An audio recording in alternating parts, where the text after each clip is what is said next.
IBN 7 हौसला है।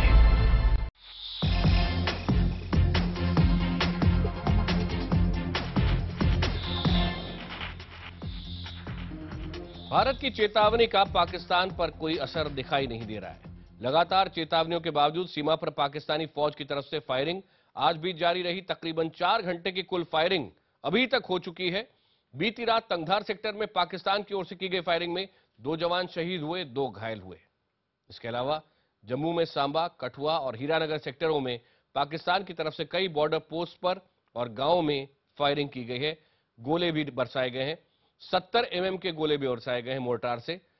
एक महिला की इनमें मौत हुई है, 8 घायल हुए हैं। गोलीबारी के चलते कई लोग अपने घर छोड़ रहे हैं। ऐसे समय में जब हम अभी बात कर रहे हैं, अब से थोड़ी देर पहले तक जानकारी यही है कि 7:10 पर जो फायरिंग हुई थी वो जारी थी।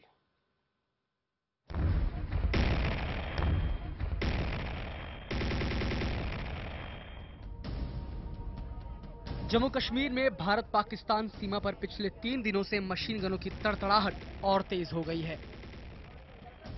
वजह, पाकिस्तानी फौज अपनी हरकतों से बाज नहीं आ रही।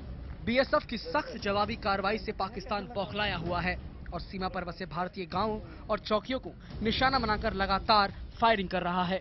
शुक्रवार रात पाकिस्तानी रेंजरों ने एक बार फिर कठुआ और सांबा जिले में अंतर्राष्ट्रीय सीमा पर भारतीय गांवों और 13 चौकियों को निशाना बनाया। पाकिस्तान की ओर से हो रही गोलीबारी का बीएसएफ के जवानों ने भी मुंहतोड़ जवाब दिया है। ये शेलिंग पाकिस्तान की तरफ से हुई थी, तो उसके बाद ये 4 बजे तक चलती रही। दोनों तरफ से मॉर्टर चले हैं, इधर से भी रिटेलिएशन हुई है। तो यहाँ से इस दहशत से काफ़ी लोग यहाँ से माइग्रेशन हो गए। कम से कम इस वक्त तक 150-200 के करीब चले गए। अंतर्राष्ट्रीय सीमा पर पाकिस्तानी गोलीबारी से करीब 60 गांव प्रभावित हुए हैं। इनमें मानयारी, पानसार, बोबिया, लौंडी, सदेचक, चैलारी, चाचवाल, मांगू चाक, रेगाल, मावा, साधो और चाक फकीरा जैसे गांव शामिल हैं। गोलीबारी के कारण कठुआ और सांबा जिले के कई गांवों से 1000 से ज्यादा लोगों को बाहर निकाला गया है। 31 दिसंबर से शुरू हुए संघर्ष विराम उल्लंघन की ताजा कड़ी में बीएसएफ के 3 जवान समेत 4 लोग मारे गए और अन्य 9 लोग घायल हो गए हैं, जबकि भारत की जवाबी कार्रवाई में पाकिस्तानी रेंजर्स के 5 जवान मारे गए हैं। 2 महीने पहले हुई संघर्ष विराम उल्लंघन की घटनाओं में 13 लोग मारे गए थे और सीमांत इलाकों में रहने वाले 32,000 लोगों को विस्थापित होना पड़ा था। रक्षा मंत्री मनोहर पर्रिकर और केंद्रीय गृह मंत्री राजनाथ सिंह पहले ही पाकिस्तान को चेतावनी दे चुके हैं। भारतीय सेना बलों को निर्देश है कि वो सीजफायर के उल्लंघन का जवाब 2 गुनी ताकत से दें। भारत को आशंका है कि पाकिस्तान लगातार गोलीबारी की आड़ में सीमा पार से घुसपैठ को बढ़ावा देने की कोशिश में है और इसी महीने अमेरिकी राष्ट्रपति बराक ओबामा की भारत यात्रा से पहले हमले की फिराक में है। यह बात हमारी समझ के परे है कि बार बार इसके बावजूद, जबकि हम अपना हाथ आगे बढ़ा रहे हैं पाकिस्तान से दोस्ती के लिए, क्यों सीज फायर का वायलेशन पाकिस्तान के द्वारा किया जाता है, यह बात हमारी समझ में नहीं आती है और हर बार पाकिस्तान को मात खानी पड़ती है। पाकिस्तान की तरफ से कोशिशें लगातार जारी दिख रही है।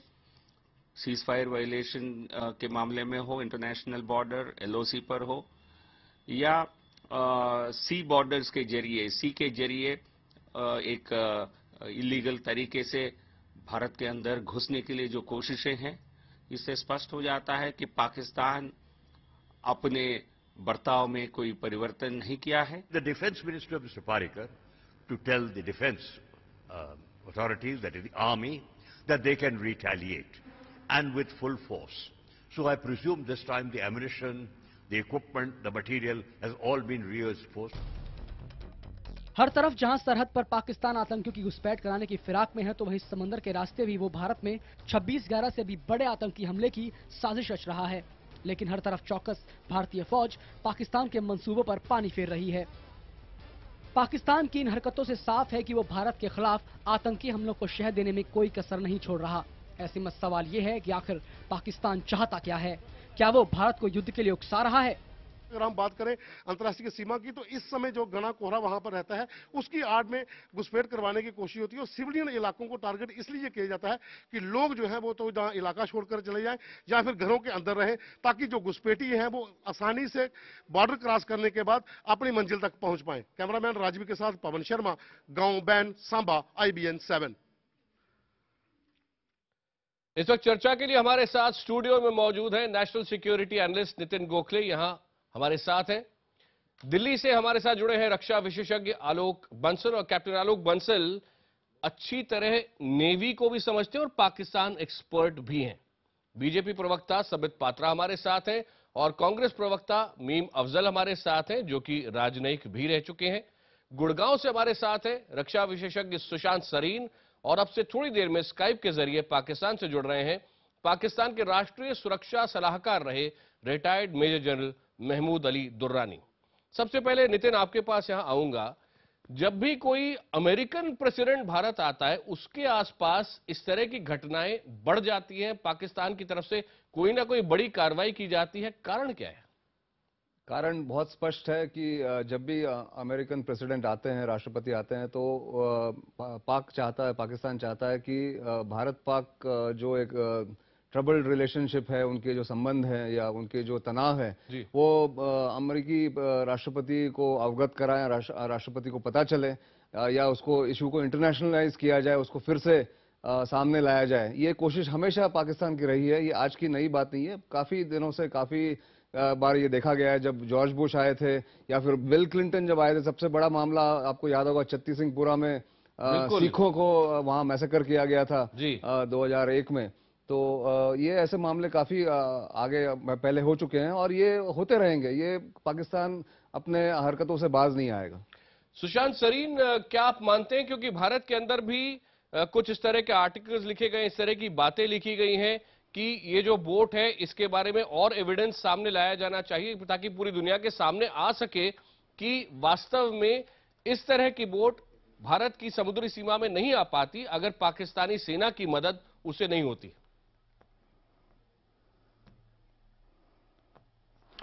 मैं इस पे 1 मिनट, मेरे को अगर आप मैं जो नितिन की बात है मैं उसको थोड़ा सा आगे बढ़ाता हूं। नितिन की बात से मैं पूरी तरह से सहमत हूं, लेकिन मुझे नहीं लगता कि पाकिस्तान को अगर ये उनका मंसूबा है तो उसमें कोई बहुत ज्यादा उनको मदद मिलेगी। क्योंकि देखिए, जब क्लिंटन या बाकी समय में जब इस तरह की हरकतें पाकिस्तान करता था तो कुछ शायद उनको ट्रैक्शन मिल जाता था अमेरिका से, लेकिन पिछले 13 साल में उन्होंने अमेरिका के साथ जिस तरह का दोगला खेल खेला है अफगानिस्तान में, और 2000 से ज्यादा अमेरिकी सैनिकों के कत्ल में पाकिस्तान भी मुलव्विस है। मेरे ख्याल अमेरिका में अब एक रियलाइजेशन है कि पाकिस्तान किस तरह के खेल खेलता है, और अगर भारत की सीमा पर वो इस तरह की हरकत करता है तो अमेरिका शायद एक तो उस बात को रेज नहीं करेगा, अगर रेस करे तो भारत उनको बड़े आराम से ये कह सकता है कि भैया आप तो इनको झेल चुके हैं, हम इनको पिछले ऑलमोस्ट 70 साल से झेल रहे हैं, इसलिए हमको मत सिखाइए कि क्या हो रहा है क्या नहीं हो रहा। जहां तक वो बोट का मामला है, देखिए ये तो ठीक है कि अगर हम ज्यादा इंफॉर्मेशन चाहते हैं कि वो इंसिडेंट क्या हुआ, उसमें कुछ सवाल हम अगर पूछ रहे हैं तो पूछने चाहिए, क्योंकि उसके एक ज्यादा बड़ा एक सुरक्षा का एक सवाल उसके साथ जुड़ा हुआ है कि ये कैसे हुआ और पाकिस्तान का क्या मंसूबा था। तो मेरे ख्याल वो तो हमारे जो क्वेश्चंस हैं वो होने चाहिए पत्रकार की तरह भी और एनालिस्ट की तरह। कुछ उसमें 2-4 सवाल इस तरह के भी आए, जैसे आज एक आर्टिकल आया प्रवीण स्वामी का, उसमें देखिए एक जिसको पाकिस्तान में सुशांत, जो आप भी जानते हैं, मैं भी जानता हूं, नितिन भी जानते हैं, इसको पाकिस्तान में बहुत कोट किया जा रहा है बार बार मीडिया के अंदर, ये दिखाने के लिए कि देखिए वास्तव में कुछ नहीं हो रहा है भारत में भी। लेकिन उसमें देखिए नहीं, देखिए प्रवीण ने कुछ सवाल उठाए हैं, लेकिन उसमें 2-3 चीजें हैं जहां पर हम भी सवाल उठा सकते हैं। फॉर एग्जाम्पल कि अगर ग्वादर से एक बोट चलती है तो वो पाकिस्तान के अंदर पाकिस्तान में स्मगलिंग करने के लिए अगर चल रही है तो एक तो यही थोड़ी सी अजीब सी बात है, और दूसरी चीज ये कि अगर वो पाकिस्तान के कोस्ट में और पोर्ट्स पे स्मगलिंग का सामान लेकर के जा रही है तो फिर वो पोरबंदर के पास वो बोट क्या कर रही थी। तो मेरे ख्याल इस तरह के भी सवाल उठ के आते हैं, क्योंकि ग्वादर जो है वो ईरान की सीमा के साथ लगा हुआ है और पोरबंदर कहां पर है, अगर आप भूगोल थोड़ा सा देख लें तो आपको समझ में आ जाएगा कि वो थोड़ी अटपटी सी बात लगती है। तो मेरे ख्याल वो भी लेकिन प्रवीण ने जो सवाल उठाए हैं वो अपनी जगह सही हैं, और हमको उसके जवाब इसलिए चाहिए ताकि हमारी जो सुरक्षा में अगर कोई प्रॉब्लम्स हैं तो उनको प्लग किया जा सके।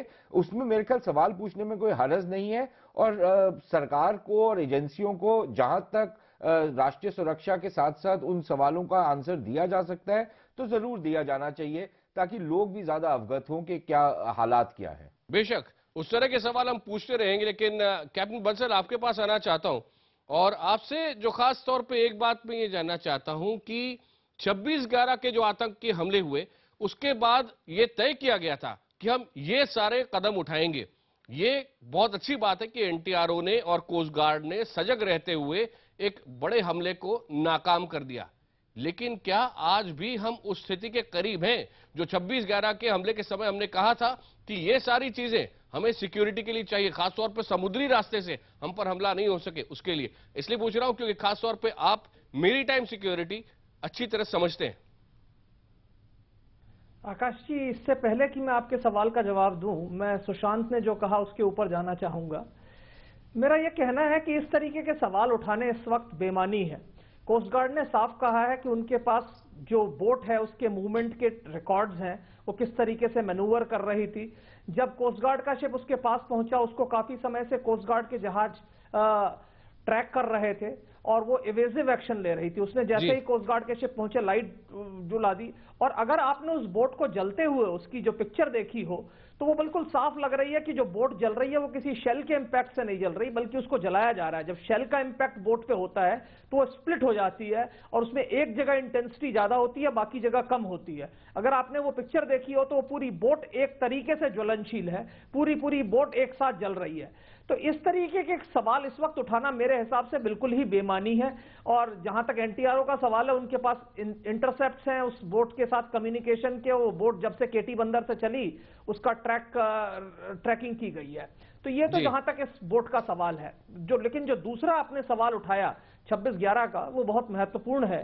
26/11 की घटना के बाद हमने काफी कदम उठाने की सोची है और कुछ शुरुआत हुई है, पर मुझे नहीं लगता कि आज हमारे देश में हमारी जो समुद्री सुरक्षा है पूरी तरह से चाक चौबंद है, कि तटीय सुरक्षा जिसको विशेषकर हम कहते हैं, क्योंकि ये एक ऐसा मुद्दा है जिसमें कई एजेंसीज इन्वॉल्व है। राज्य सरकारों की अपनी भूमिका है, क्योंकि जो वाटर फ्रंट सिक्योरिटी है वो कोस्टल पुलिस करती है, राज्यों की पुलिस करती है। उसके बाद कोस्ट गार्ड है, नेवी है, और करीब 14 एजेंसियां हैं जो समुद्री सीमा के अंदर काम करती हैं। फिशरीज डिपार्टमेंट एग्रीकल्चर मिनिस्ट्री के अंडर में है, ऑफशोर ऑयल रिग्स किसी और डिपार्टमेंट के अंडर में, और इनमें जो समन्वय बैठना चाहिए वो आज तक नहीं बैठा है।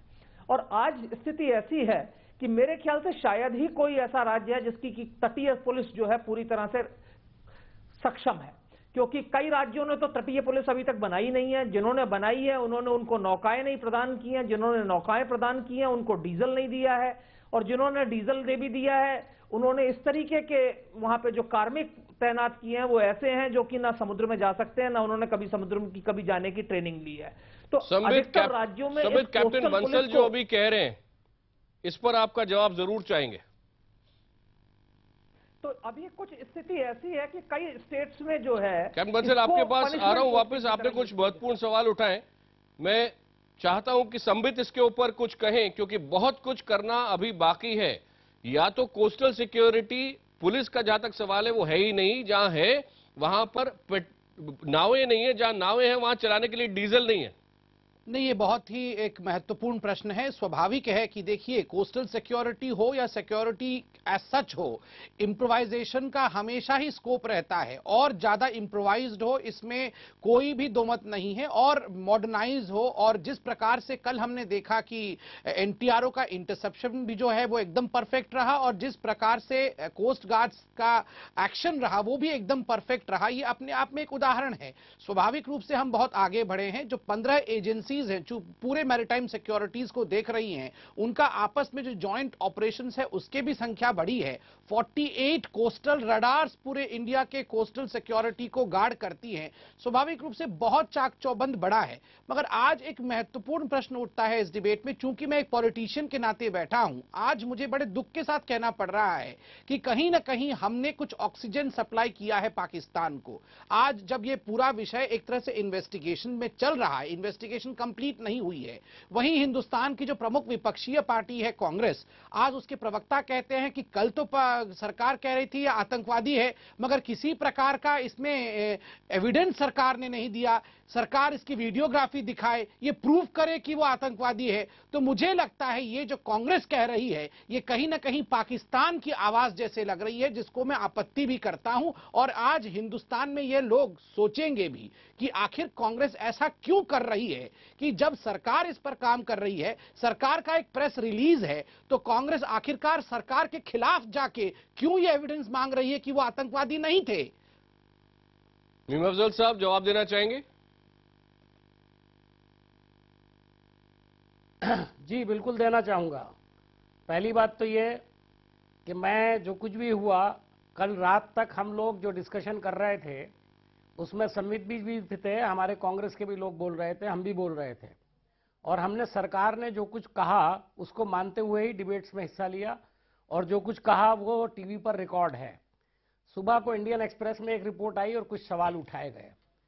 कांग्रेस पार्टी के हमारे एक प्रवक्ता ने ये बात पूछी कि उन्होंने कहा है कि ये आतंकवादी, आपने इसको 9/11 से जोड़ा है, 26/11 से जोड़ा है, तो और आपने ऐसा एक इंप्रेशन देने की कोशिश की कि जैसे कोई एक ऐसा दोबारा से ऐसा ही कोई हमला होने वाला था, उसको आपने रोक लिया है।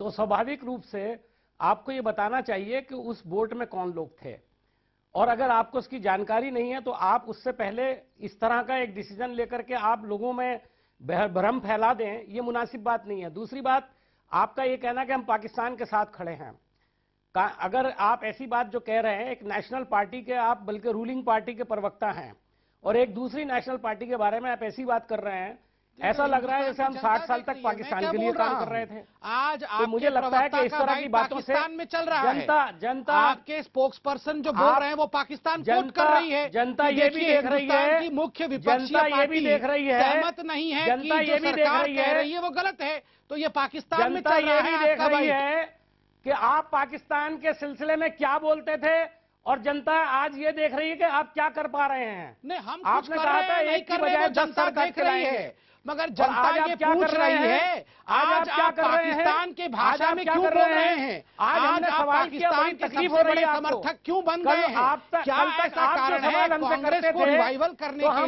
लिए आज ऐसे दिन आ गए हैं कि उसे पाकिस्तान का समर्थन लेना पड़ रहा है। हम सक्षम नहीं है, हमारी रीढ़ की हड्डी नहीं है।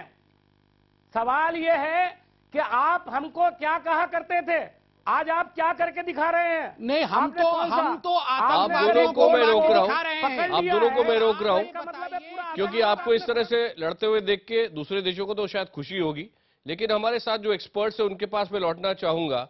नितिन, आपके पास आता हूं पहले, ये कहां लाइन ड्रॉ की जाए कि जब चाहे वो कोई राजनीतिक दल हो या दूसरे नेता हो, जब इस तरह की बात आए तो उस पर सवाल उठने चाहिए, कहां तक और क्या नहीं उठने चाहिए, ये लाइन कैसे डिसाइड होगी?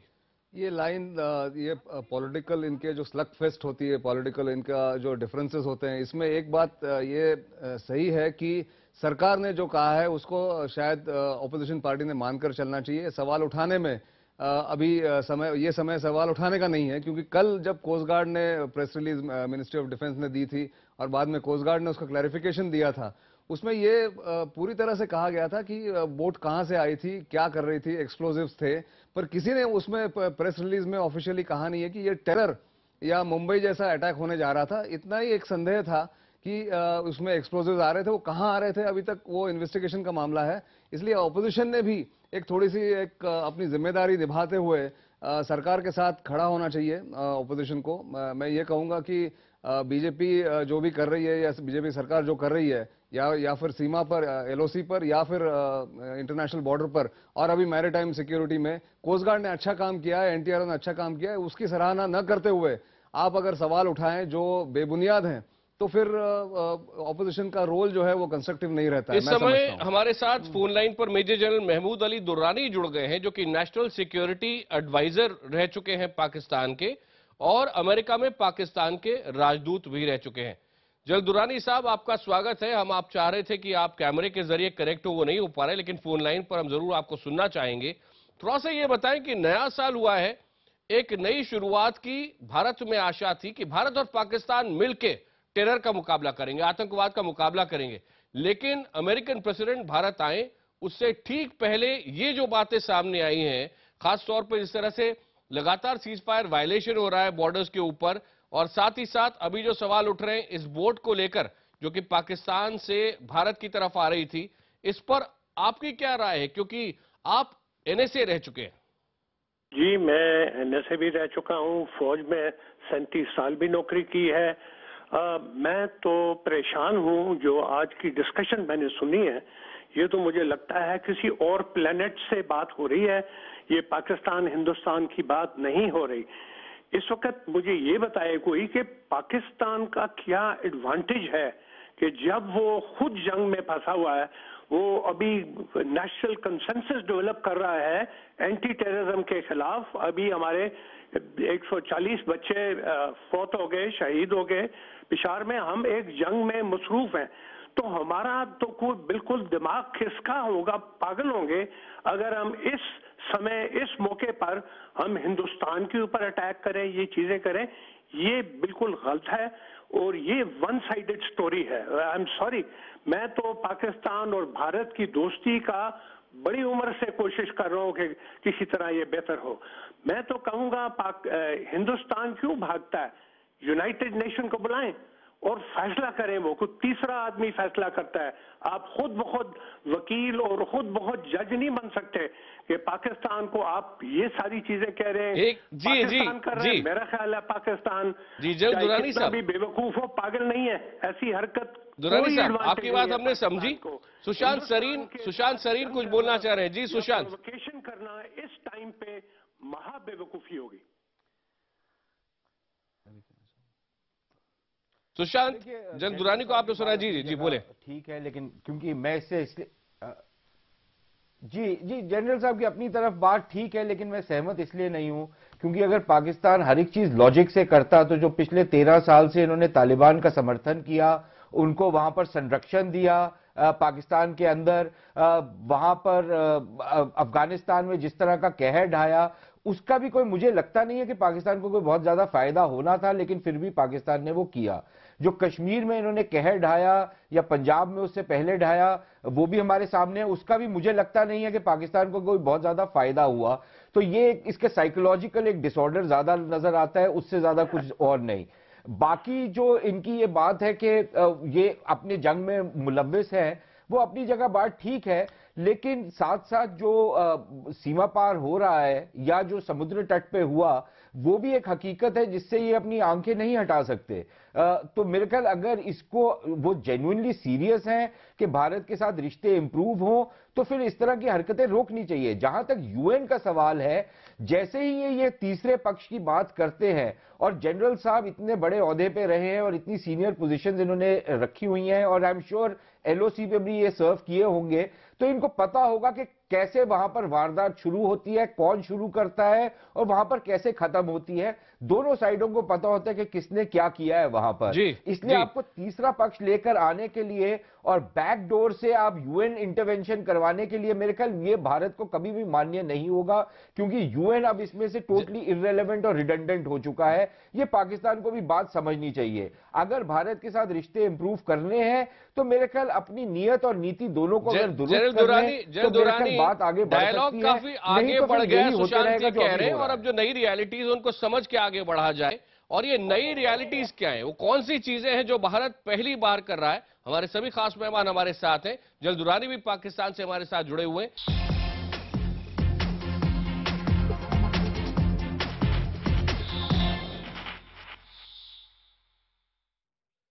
8 बजे में एक बार फिर आपका स्वागत है। हम बात कर रहे हैं पाकिस्तान की, जो जम्मू कश्मीर में सरहद पर लगातार फायरिंग कर तनाव बढ़ा रहा है। हालांकि पाकिस्तान से हमारे मेहमान, पाकिस्तान के पूर्व national security adviser general Durrani इससे सहमत नहीं होंगे, उनके पास लौटेंगे।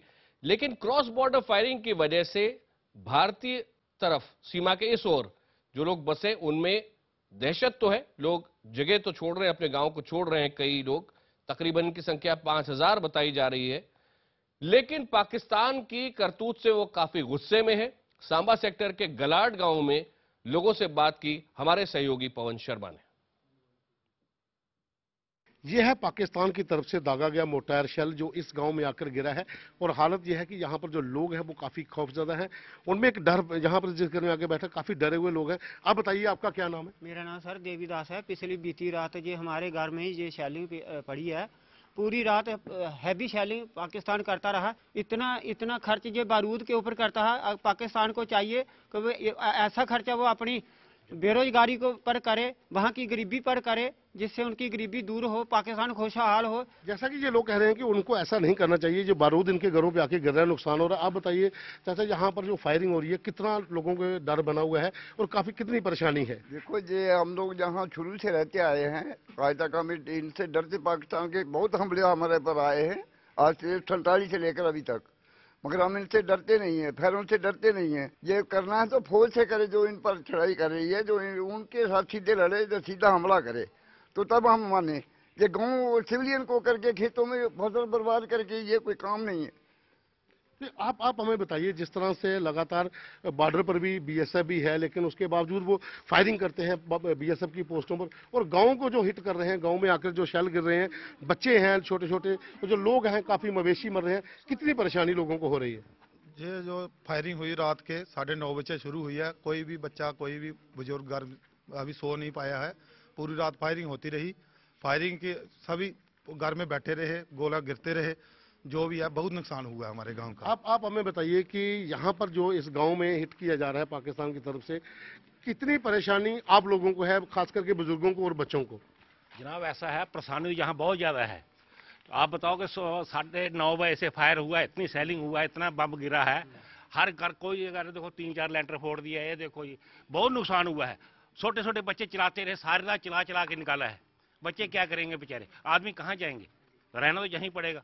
लेकिन पाकिस्तान को शर्म आनी चाहिए ऐसी हरकतों से। लोग क्या चाहते हैं कि क्या हो? एक बार लोग यही चाहते हैं, या तो आर पार की लड़ाई कर लो, युद्ध ही होना अच्छी बात है। इससे बार बार मरने से कम से कम एक बार मरो। हम तो बहुत दुखी हो रखे हैं पाकिस्तान से। ये ऐसी निभाग हरकतें करता है, ये बहुत गंदी हरकत करता है हमेशा। और सब जब भी सेटिंग करता है रात को करता है, दिन में नहीं करता है। गिद्दर जैसा रात को फायर करता है। हम लोग चाहते हैं जहां तो फायर करना तो तुम युद्ध ही लड़ो।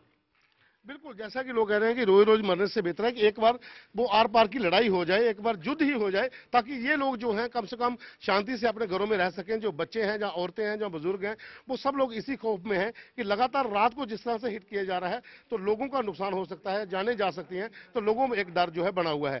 कैमरामैन राजवी के साथ पवन शर्मा, गाँव बैन, सांबा, IBN 7। पवन शर्मा ने कुछ और भी लोगों से बात की जो आने वाले प्रोग्राम्स में हम आपको सुनाएंगे। उसमें एक बात जो और निकल के आई, जो उससे आगे बढ़ती है, वो ये कि भारत की जवाबी फायरिंग पाकिस्तान से काफी ज्यादा हो रही है और दूसरी ये कि स्थानीय लोग खुश हैं और उनका ये कहना है कि ठीक है हमारे इधर फायरिंग हो रही है, लेकिन पहली बार एक ऐसी सरकार है जो कि मुंह तोड़ जवाब पाकिस्तान को दे रही है। तो आपके पास आना चाहूंगा मीम अफजल साहब कि क्या इस नई पॉलिसी का आप समर्थन करते हैं?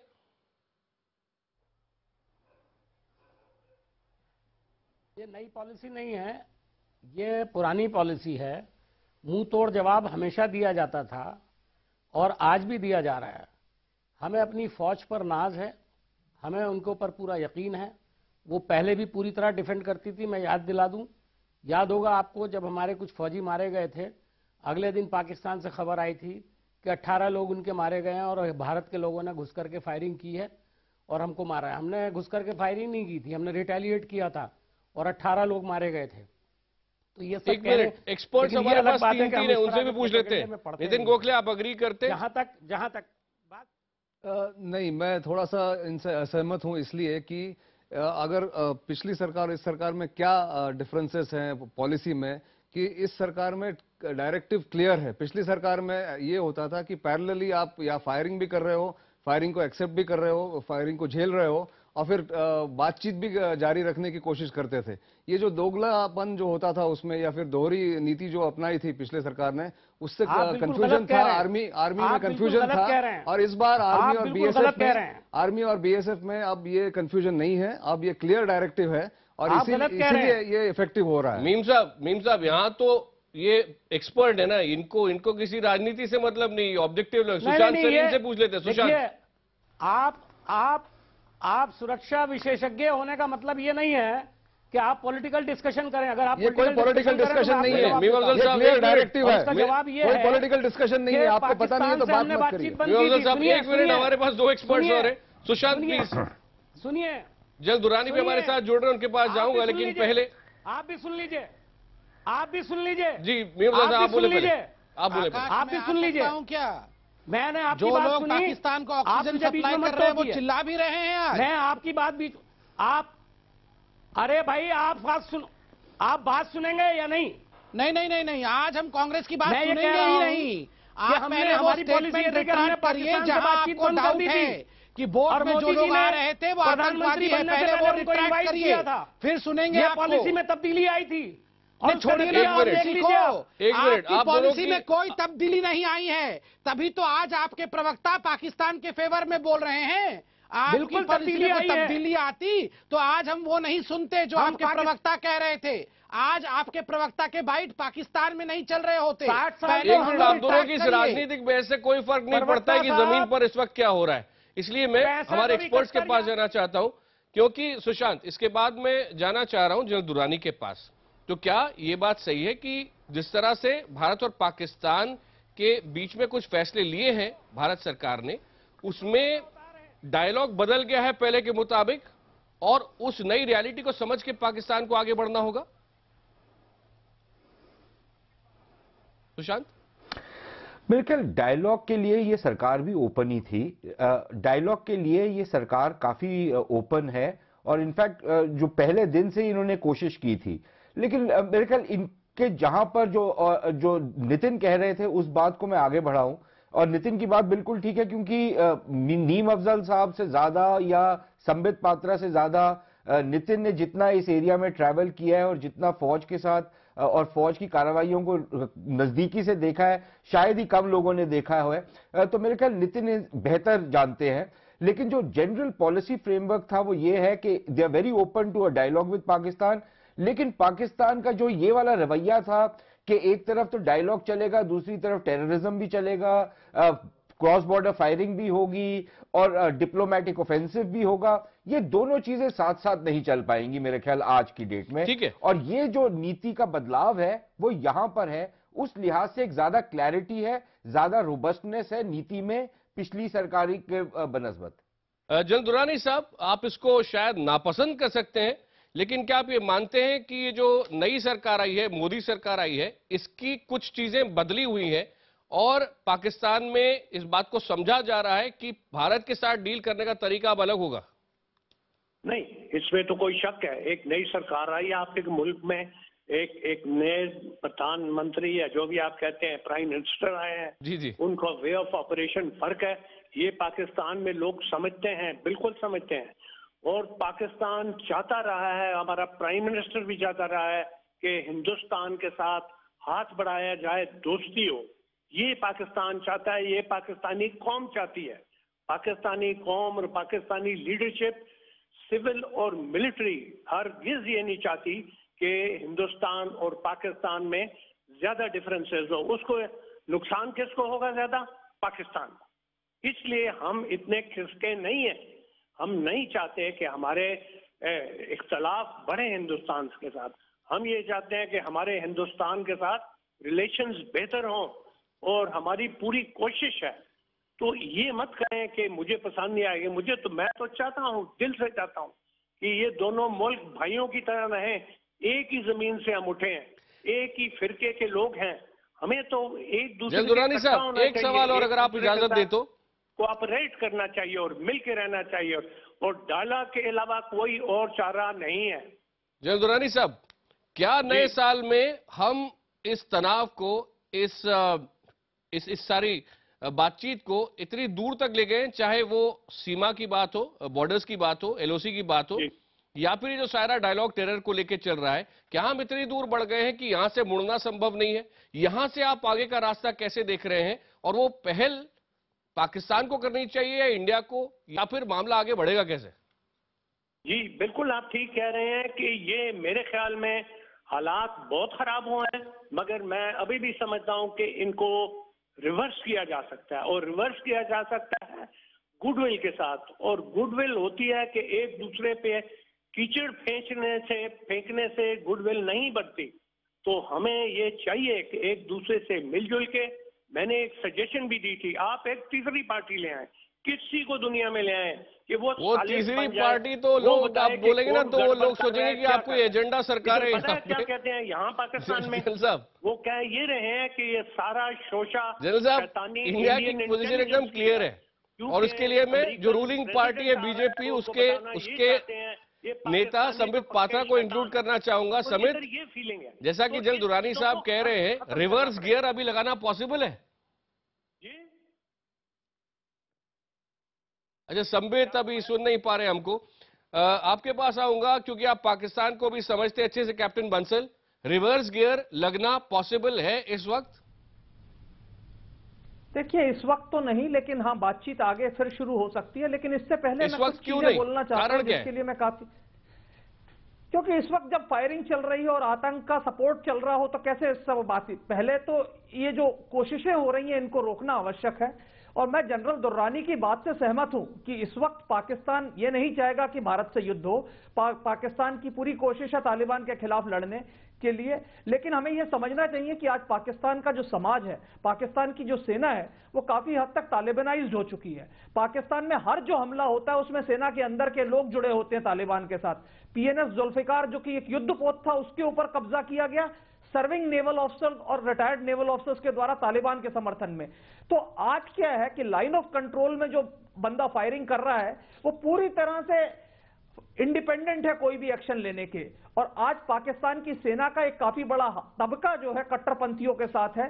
तो इस तरीके की घटनाएं आपके साथ होती रहेंगी। पाकिस्तान के अंदर के डायनामिक्स को तो जल दुर्रानी बहुत अच्छे से समझते हैं, इसलिए उनके पास लौट रहा हूं। दुर्रानी साहब, बहुत छोटी सी बात करता हूं मैं। दो भाइयों के बीच में झगड़ा जब भी हो जाता है, प्रॉपर्टी को लेकर हो, कुछ हो, पति पत्नी के बीच में झगड़ा हो जाता है, तो उसको सॉल्व करने के लिए अल्टीमेटली दोनों को साथ में बैठना पड़ता है। ठीक है, यहां पर अगर आप दो, एक इंडियन एक पाकिस्तानी को ले लें, उसको लंदन में बिठा दें, उसको पेरिस में बिठा दें, वो सबसे अच्छे दोस्त होंगे। बस हम जब साथ में रहते हो तो साथ में रहना मुश्किल होता है हमारा। लेकिन यहां से रास्ता आप आगे क्या देखते हैं? पाकिस्तान, क्योंकि इंडिया का सबसे बड़ा डर, हम बात करें तो किससे करें? नवाज शरीफ साहब से बात करें तो फौज उनको पीछे बिठा देती है और ड्राइविंग सीट पे खुद बैठ जाती है। फौज सीधे, आप प्रोटोकॉल के हिसाब से बात नहीं कर सकते, कैसे बात करें? नहीं, ये देखिए गलत बात है। फौज ड्राइविंग सीट में नहीं बैठती इस वक्त। इस वक्त तो बैठी है ना जुनैद साहब, कि फौज सबसे ज्यादा चाहती है कि हिंदुस्तान के साथ सुलह हो, क्योंकि इस वक्त फौज, मेजॉरिटी फौज जो है वो तालिबान के साथ लड़ रही है। तो फौज भी कोई खिसकी नहीं है कि उधर भी एक महाज खोला हुआ और इधर भी महाज खोलेंगे, पागल नहीं है वो। तो इसलिए ये गलत बात है। इसमें मैं आपसे 100% मानता हूं कि बैठ जाना चाहिए और बैठ के इसका फैसला करना चाहिए। और हो सकता है, मैं हिंदुस्तान में, दिल्ली में बहुत चक्कर लगाए हैं, बड़े अच्छे लोग हैं, इधर भी इसी तरह अच्छे लोग हैं। बस ये हमारे ये फतूर चढ़ जाता है और ये लास्ट 30 सेकेंड मीर अफजल साहब, आगे रास्ता क्या है? क्योंकि आप राजनयिक रह चुके हैं और मैं आपको एक किसी राजनेता के रूप में नहीं पूछ रहा हूं, मैं आपको ऐसे व्यक्ति के रूप में पूछ रहा हूं जो इन बारीकियों को समझता है एक राजनयिक के तौर पे, पूर्व राजनयिक के तौर पे। मीर अफजल साहब, मैंने मुझसे पूछा आपने? जी आपसे। जी देखिए, मैं दुरानी साहब ने अभी जो बातें कही उनसे सिर्फ एक सवाल पूछना चाहता हूं, और उसी के अंदर सारी राजनीतिक जो आपने बात कही वो छुपी हुई है। बुनियादी बात यह कि पाकिस्तान के अंदर अभी जो वाकया हुआ, 148-42 बच्चे मारे गए और जितना बड़ा सदमा पाकिस्तान को पहुंचा है, उसके बाद यकीनन फौज ने बड़ी कार्रवाई की है। लेकिन यह भी हकीकत है कि तालिबान के कई ग्रुप जो हैं वहां पर काम कर रहे हैं, सतर्क हैं।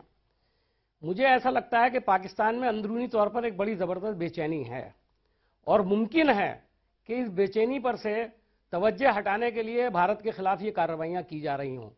मैं दुरानी साहब के दोस्ती वाली जो बात कर रहे हैं हम भी पूरी तरह मुत्तफिक हैं, लेकिन बात करना अलग होता है। सीधा सवाल, फिर लास्ट 30 सेकंड दुरानी साहब के, सीधा सवाल कि मैं आजकल उर्दू अखबार जी अफजल साहब मैं ये कह रहा था जी कि यहाँ पर एक बहुत आम